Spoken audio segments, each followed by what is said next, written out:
Ron Bonnett is the president of the Canadian Federation of Agriculture. We have reached him hard at work at his farm in Northern Ontario. Mr. Bonnett, first of all, thanks for giving us some part of your day today to answer some of these important questions. Good to see you again.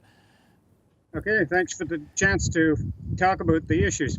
First of all, what are you hearing from your membership about the concessions Canada has made on U.S. access to the supply-managed industries in this country in order to get a deal with the Americans? Well, I think what's concerning a lot of the supply-managed sectors is they've given access under the European agreement, they've given access under the CPTPP, and it's a cumulative effect that they're worried about. And right now they're analyzing what's in the text right now to really see what the impact is going to be. But I think their first reaction is disappointment that more access has been given, and a little bit of a concern that if too much access is given, it undermines the system. Were you, were you surprised that you heard that supply-managed industries, and certainly there was lots of talk about dairy. Were you surprised that, in fact, the government gave away some more market to the Americans? Well, I think it was always a risk going into this negotiation, especially when you saw the rhetoric coming out of President Trump on the dairy industry. He found a few disgruntled farmers in Wisconsin, and he basically seized on that issue as an example in his mind of how NAFTA wasn't working. I think what was overlooked by the administration on the U.S. side is the benefits that NAFTA has had in general for agriculture in all commodities.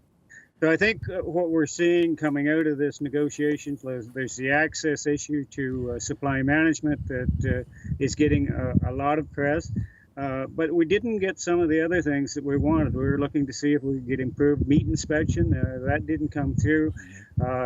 There might be some extra access for sugar producers in Western Canada. So there's a whole mixed bag of things that are in the agreement. And I think the big thing now is really to work our way through them and just see what the overall impact's going to be. Okay, so given what we know today, I want to get into some of the details in a moment, but the Prime Minister insists that he's protected supply management.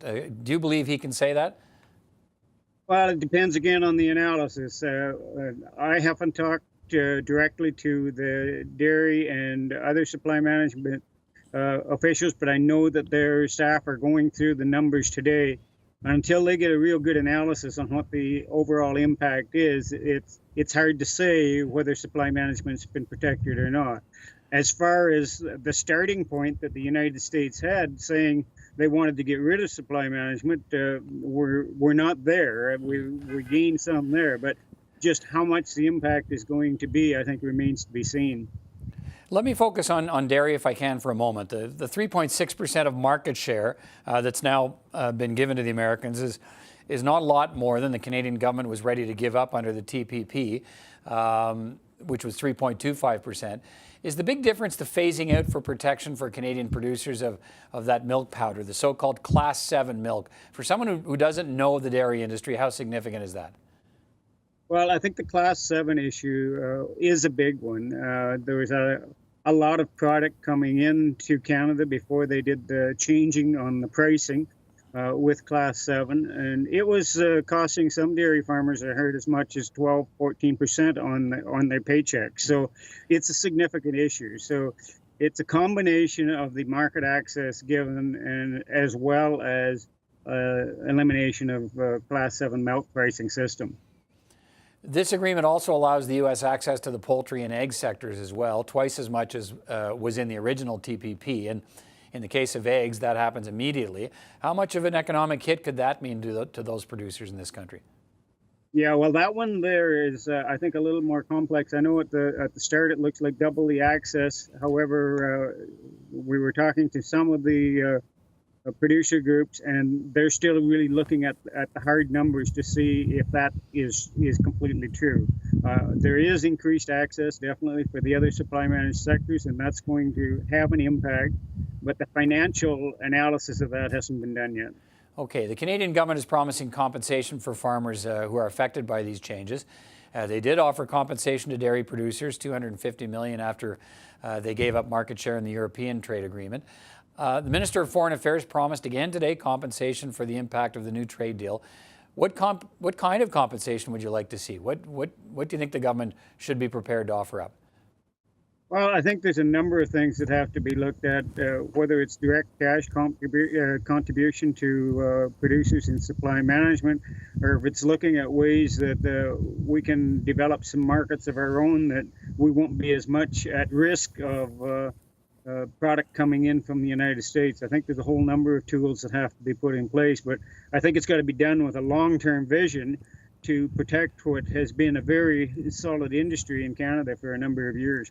All right. Do you see these actions today? I mean, what we're hearing from some dairy farmers is this will put some dairy farmers out of business. This will mean the difference for their ability to compete and survive. What do you say to that?